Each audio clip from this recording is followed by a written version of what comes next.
নমস্কার, স্বাগত 24 ঘন্টায়। আমি পূজা। শুরু করছি কি খবর বাংলায়। আর শুরুতেই চোখ রাখবো উলুবেড়িয়ার দিকে, কারণ উলুবেড়িয়ায় সেখানে অটোয় ধাক্কা তেলের ট্যাঙ্কারের এবং পরপর দুটি অটোতে ধাক্কা মারে তেলের ট্যাঙ্কার। এই ঘটনায় এক শিশু সহ 9 জন আহত হয়েছে। আরো বিস্তারিত জানবো, আমাদের সঙ্গে রয়েছেন আমাদের প্রতিনিধি শুভাশিস মণ্ডল। শুভাশিস, কিভাবে এই দুর্ঘটনা ঘটলো? প্রথমেই বলে রাখি যে অটোর ক্ষেত্রে যেটা ঘটছে প্রায় সময়ই যে অটো প্রচন্ডভাবে বেপরোয়া চালানো এবং NH6, বিশেষ করে এই যে NH6 এর মধ্যেও অটো বেপরোয়া দাঁড়িয়ে পড়ে এবং যাত্রী নামানো যাত্রী ওঠানো, এটা তো রয়েইছে নিত্য ঘটনা। এবং এরপরে সমস্তটাই ঘটে পুলিশ প্রশাসনের সামনে। এবং আজকে যেটা ঘটনাটি ঘটেছে সেটা ওই অটো দুটি নিয়ন্ত্রণ হারিয়ে যে তেল ট্যাঙ্কারটি পিছনে ধাক্কা মারে, অটোগুলি হঠাৎই দাঁড়িয়ে পড়ে এবং সেখানে যাত্রী নামানোর চেষ্টা করে। যাত্রী নামানোর সঙ্গে সঙ্গে পিছন থেকে তেল ট্যাঙ্কার হঠাৎই ওই দুটো অটোকে ধাক্কা মারে। 3 অটো, ওই তেল ট্যাঙ্কার এবং এই দুটি অটো সহ যাত্রী যারা ছিল সমস্তই নয়নজলিতে পড়ে যায়। ইতিমধ্যে এক শিশু সহ 9 জন আহত হয়েছে পূজা, যাদেরকে উলুবেড়িয়া মহকুমা হাসপাতালে নিয়ে যাওয়া হয়েছে। পূজা। শুভাশিস, ধন্যবাদ। শুভাশিস মণ্ডল আমাদের প্রতিনিধি আমাদের সঙ্গে ছিলেন এতক্ষণ টেলিফোন লাইনে। এবং এর আগেও আজ অটো দুর্ঘটনায় মৃত্যু হয়েছে এক যাত্রীর। বারাসাতের কাছে বিরায় চালক সহ অটোর বাকি 4 সাওয়ারিরও আঘাত গুরুতর। অভিযোগ, ওভারটেক করতে গিয়ে এই দুর্ঘটনা ঘটে।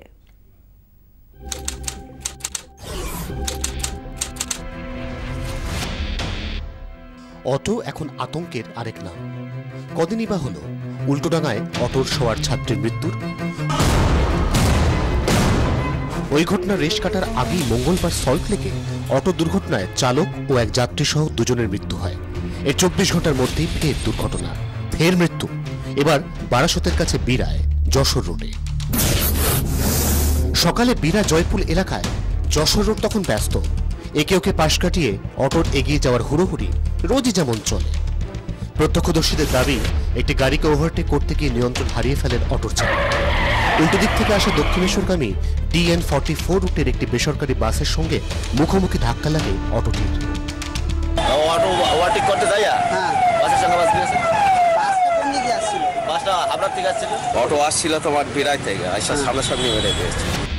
দুর্ঘটনার জেরে হাবড়াগামী অটোটি পড়ে যায় নয়নজলিতে। স্থানীয় বাসিন্দারাই প্রথমে উদ্ধার কাজ শুরু করেন। মৃত্যু হয় অটো যাত্রী 52 বছরের রঘুনাথ শীলের। বিরার মেঠোপাড়ার বাসিন্দা তিনি। আশঙ্কাজনক অবস্থায় চালক সহ বাকি যাত্রীদের বারাসত হাসপাতালে নিয়ে যাওয়া হয়। ঘটনার পরই উত্তেজিত জনতা বেশ কয়েকটি বাসে ভাঙচুর চালায়। তবে প্রশ্ন উঠছেই, আর কতদিন চলবে এভাবে? কবে বন্ধ হবে যাত্রীদের প্রাণ নিয়ে টানাটানি? ব্যুরো রিপোর্ট, 24 ঘন্টা। জনজাতি উন্নয়ন বোর্ডের অনুষ্ঠানে যোগ দিতে আজ সন্ধ্যায় কালিম্পং পৌঁছলেন মমতা বন্দ্যোপাধ্যায়। রাস্তার দুধারে তাকে স্বাগত জানান পাহাড়ের বাসিন্দারা। মুখ্যমন্ত্রীকে ঘিরে সাধারণ মানুষের এই উচ্ছ্বাসে ব্যাকফুটে গোর্খাজন মুক্তি মোর্চা। দার্জিলিং জেলার ছাত্রছাত্রীদের জন্য 18,000 সাইকেল বিলি, শিক্ষাশ্রী প্রকল্পে আরও অনুদান।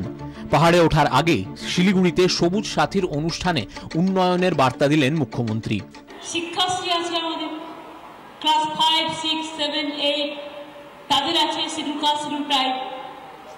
টাকাটাও বাড়ানো হচ্ছে। শিডিউল কাস্ট যারা আছে 550 জায়গায় আমরা একবারে টোটালটাই 750 করে দেবো। এইটে গিয়ে মনে 800 পায়।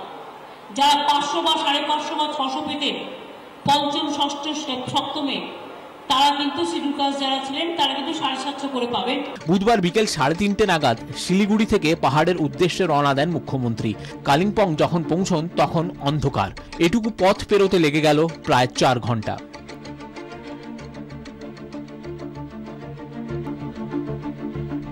জিটিএ নির্বাচন আসন্ন। পাহাড়ে আবার গোর্খাল্যান্ডের দাবিতে পোস্টার দিতে শুরু করেছে মোর্চা। মুখ্যমন্ত্রী তাদের বিক্ষোভের মুখে পড়তে পারেন এই আশঙ্কায় কোনো ঝুঁকি নেয়নি পুলিশ। জুলাই মাসে পাহাড়ে রাষ্ট্রপতির কনভয়ের গাড়ি খাদে পড়ে যায়। সে কথা মাথায় রেখেও মুখ্যমন্ত্রীর সুরক্ষায় সতর্ক ছিল প্রশাসন। কালিম্পংয়ের রাস্তায় ছিল কড়া নিরাপত্তা।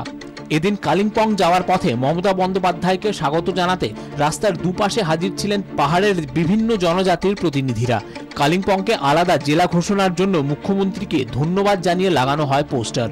একদিকে পাহাড়ের তৃণমূলের শক্তি বাড়ানোর চেষ্টা, অন্যদিকে পাহাড়ি জনজাতিদের জন্য 7টি বোর্ড তৈরি করে মোর্চাকে ব্যাকফুটে ঠেলে দেওয়া। মমতা বন্দ্যোপাধ্যায়ের এই কৌশল যে ক্রমশ সফল হচ্ছে, এদিন তার প্রমাণ মিলেছে। বৃহস্পতিবার কালিম্পংয়ে লেপচা উন্নয়ন বোর্ডের অনুষ্ঠানে যোগ দেবেন মুখ্যমন্ত্রী। পরের দিন সেখানেই তামাং বোর্ডের অনুষ্ঠানে থাকবেন তিনি। পাহাড়ে ওঠার আগে এদিন শিলিগুড়িতে রাজ্যের সাইকেল কারখানা তৈরিতে লগ্নির আহ্বান জানান মুখ্যমন্ত্রী। বছরে 3000 জনকে সাইকেল সারানোর প্রশিক্ষণ দেওয়ার কথা বলেন তিনি। ক্যামেরায় পার্থ পালের সঙ্গে কমলিকা সেনগুপ্তর রিপোর্ট, 24 ঘন্টা। শুক্রবার মুর্শিদাবাদ জেলা পরিষদে অনাস্থা নিয়ে ভোটাভুটি হচ্ছে। এর ওপর কোনো অন্তর্বর্তী স্থগিতাদেশ দিল না হাইকোর্ট। জেলা পরিষদ হাতে রাখতে কংগ্রেসের শেষ স্ট্র্যাটেজিও কাজে এলো না, ব্যর্থ হলো আইনি পথে প্রতিরোধের চেষ্টাও। মুর্শিদাবাদ জেলা পরিষদের সংখ্যাগরিষ্ঠ দল এখন তৃণমূল। ভাঙন কংগ্রেসে হাত বদলেছেন অনেকেই, তবু গড় সামাল দেওয়ার শেষ চেষ্টা হিসেবে আদালতে পৌঁছে যায় কংগ্রেস, কিন্তু সেখানেও হাত খালি রইল। আগামী 23শে সেপ্টেম্বর জেলা পরিষদে অনাস্থা নিয়ে ভোটাভুটি। অনাস্থা প্রস্তাবে ত্রুটির অভিযোগ তুলে হাইকোর্টে জনস্বার্থ মামলা করেন জেলা সভাধিপতি শিলাদিত্য হালদার। বুধবার শুনানিতে বিচারপতি বলেন, 23শে সেপ্টেম্বর অনাস্থা প্রস্তাবে ভোটাভুটির ওপর কোনো স্থগিতাদেশ দেওয়া হচ্ছে না।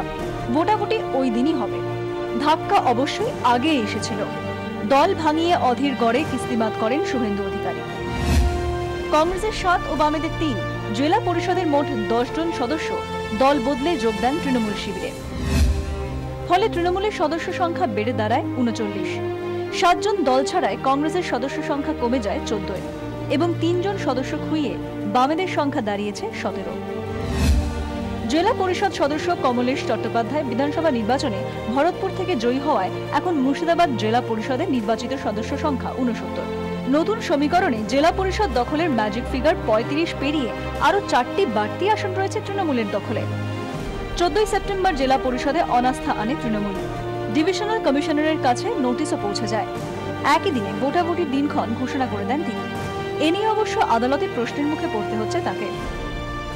ডিভিশনাল কমিশনার প্রেসিডেন্সি ডিভিশন কি করে স্যাটিসফাইড হলেন যে এগুলো সবার সই বা এগুলো সমস্ত কিছু ব্যাপারে যে নোটিশ পাঠানো হয়েছে জেলা পরিষদের সভাধিপতিকে তার বাড়িতে, এগুলো কি করে স্যাটিসফ্যাকশন একদিনের মধ্যে হয়ে নোটিশ দিল?